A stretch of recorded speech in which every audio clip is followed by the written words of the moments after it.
Sénégalais évoluant actuellement au poste d'attaquant à Alanya Sport. Alanya Sport. Alanya Sport. S'il vous plaît, sortez de mes questions, quoi, d'accord? C'est qui, s'il vous plaît? C'est El Hadj Diouf. Man joueur yi joué démb laa wax Famara Diédhiou. C'est Famara Diédhiou. C'est Famara Diédhiou. C'est Famara Diédhiou. Man dégguma sax. C'est Famara Diédhiou. C'est Famara Diédhiou. Oui, applaudissez. Si la bokk, invité bi si la bokk, bien sûr. Alors, il est né le 25 février 1998 à Saint-Louis. Un footballeur international sénégalais qui évolue au poste de ailier droit au Watford FC. Ismaïla Sarr. Ismaïla Sarr. Ismaïla Sarr. Mais c'est vrai, vous ngeen suivre logique bi rek di ngeen trouver question yi. D'accord? Né le 10 avril 1992. Footballeur international sénégalais. Évolue au poste d'ailier, réputé pour ses dribbles, sa vitesse et sa technique. En 2009, il intègre la génération foot où il est rapidement repéré par le club partenaire du FC Metz. Mais faut moi égaler pour le faire plaisir. C'est Sadio Mané, l'enfant de Bambali. Ouais. Il m'a séduit. Mais comme doo wax. Alors, né le 23 mars 2000 à Pikine. Pape Cissé. Un footballeur international sénégalais qui évolue au poste d'attaquant. Qui est-ce? Non, c'est pas lui. I'm sorry, baby. Oui. Pikine. Oui. Gana. Idrissa Gana. Gana Medina bi. Non. On peut dire qu'il est devenu le coup de foudre des Sénégalais grâce à la performance qu'il a eu à faire le match passé. Cheikh Bamba Dieng. Cheikh Bamba Dieng. Merci Nafissatou Dieye.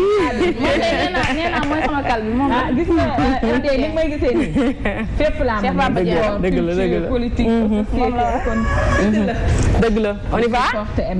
On y va? Allez. Sa convocation par la justice le mercredi 10 novembre a provoqué d'importantes manifestations dans la capitale sénégalaise. Le 23 janvier prochain. Il faut que je coupe parce que si ma waxee lépp da ngeen di naan. Non, c'est des pièges. Sa convocation par la justice le mercredi 10 novembre a provoqué d'importantes manifestations. Barthélémy Diaz, merci à notre invité.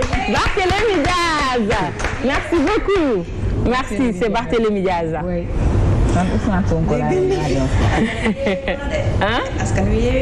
En 1997, il obtient son diplôme d'études en bâtiment. Non, génn naa ci baat kii trouvé na ko pare. Kii maa ngi ci keneen. Mais maa ngi ci keneen kii trouvé na baat. Déglu balaa ngay faussé bi da ngeen ko war a trouver de. En 1997, il obtient son diplôme d'études en bâtiment. Sonko. Sonko impôt inspecteur de la douane. Doté d'une forte carapace, il arpente les couloirs des différentes salles, parfois entre des hauts et des bas. Les épreuves endurées n'ont pas été aussi faciles. À l'image d'un moine caresse le rêve américain. Son séjour au pays de l'oncle Sam aura beaucoup servi.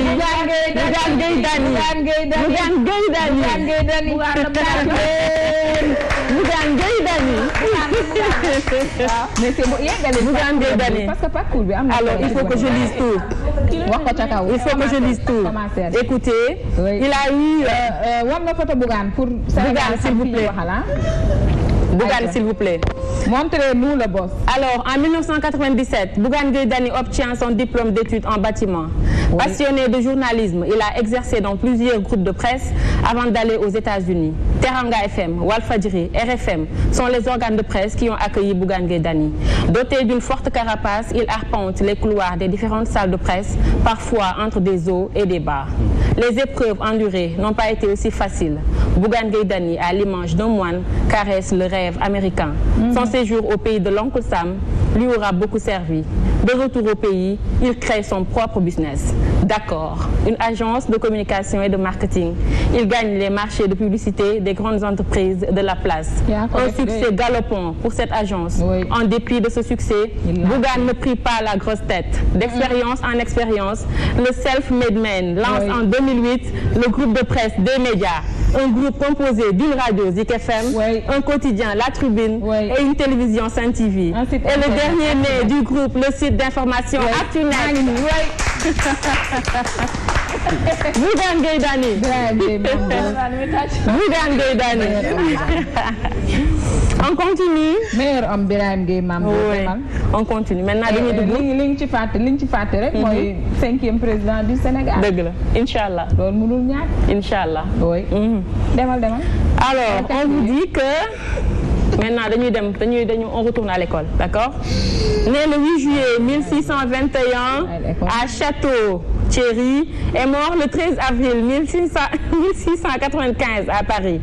Un poète français de grande renommée, principalement pour ses fables et dans une moindre mesure pour ses contes. Qui est-ce? Chateaubriand. Non, parce que j'ai dit qu'il est né à Château-Thierry. Non, dégguma woon sax Château-Thierry. Jean de La Fontaine. Oh, dama doon liiraat ma dem wax tur bi. C'est Jean de La Fontaine. D'accord? Dites merci. Merci beaucoup. On continue. Écrivain français né à Rouen le 12 décembre 1821, mort à Croissé, lieu-dit de la commune de Canteleu, le 8 mai 1880. Qui est-ce? Écrivain français né à Rouen. Qui est-ce?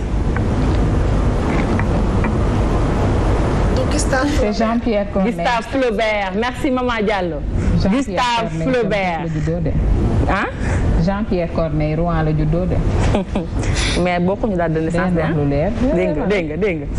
Né le 9 avril 1821 à Paris et mort dans la même ville le 31 août 1867 est un poète français. Né la lan? Né le 9 avril 1821 à Paris, mort dans la même ville le 31 août 1867. Poète français. Influencé par Victor Hugo, Gustave Flaubert. C'est qui? Charles Baudelaire. Charles Baudelaire. Merci beaucoup Nafissatou Dieye. Charles Baudelaire. Merci.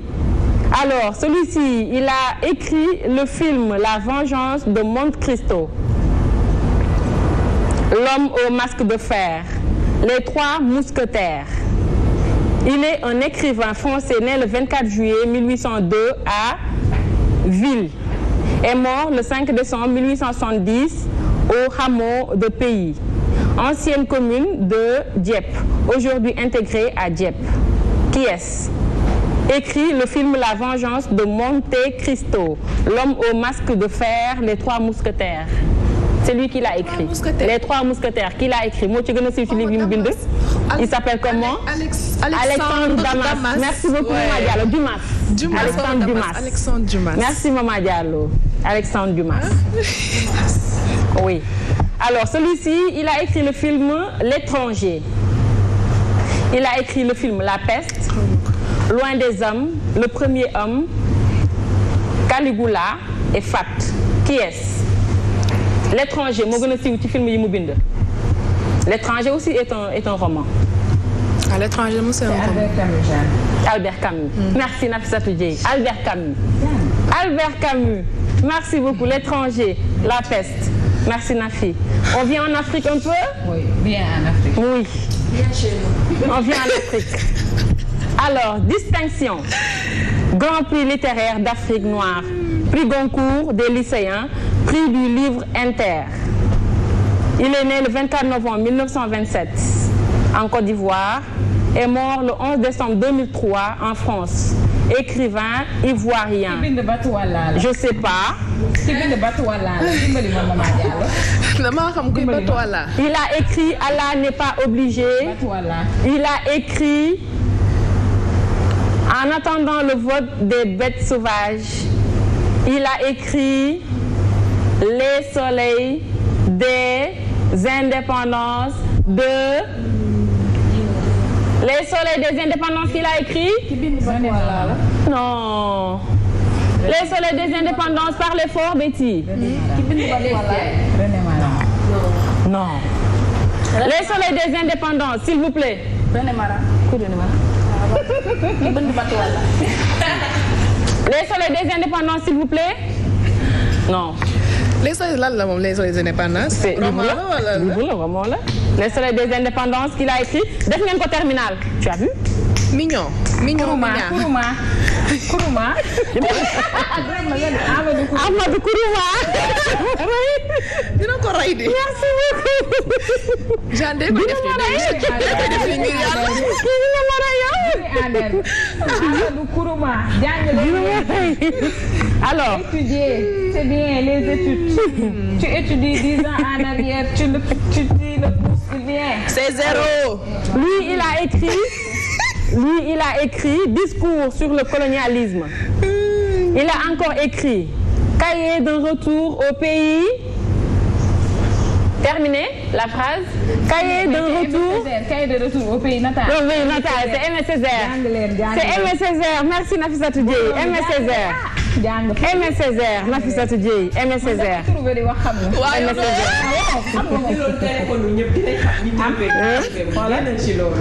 Nafi day trouvé. Je pose. Allez, day trouvé de. bu leen sooxeel victoire bi nag. day trouvé de. parce que Sénégalais bu trouvé wu. ki trouvé da ciy sotti suuf. Sénégalais. J'ai pris le téléphone. Allez, parle déjà. Lui, il a écrit. Non, je ne vais pas dire les livres qu'il a écrits parce que c'est un peu trop célèbre. Alors, lui, il est connu notamment pour ses rapports avec la négritude et la mise par écrit de contes traditionnels de la littérature orale africaine, notamment les contes d'Amadou. Ndeysaan. Amadou Eki. Notamment les contes d'Amadou. D'Amadou Koumba. Alors, lui, il est né le 11 décembre 1906 à Ouakam, Dakar.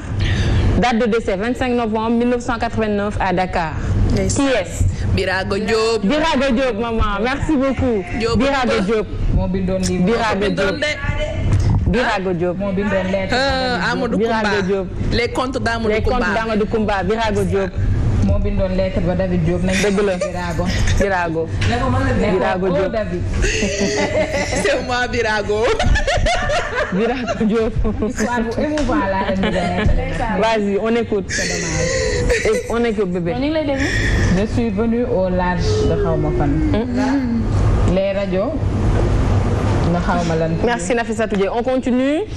Lui, c'est un poète sénégalais et professeur de lettres classiques. Né le 9 juillet 1927, décédé le 29 août 1960. Qui est-ce? Poète sénégalais et professeur de lettres classiques. Lettres classiques. Né 9 juillet 1927, décédé le 29 août 1960. Qui est-ce?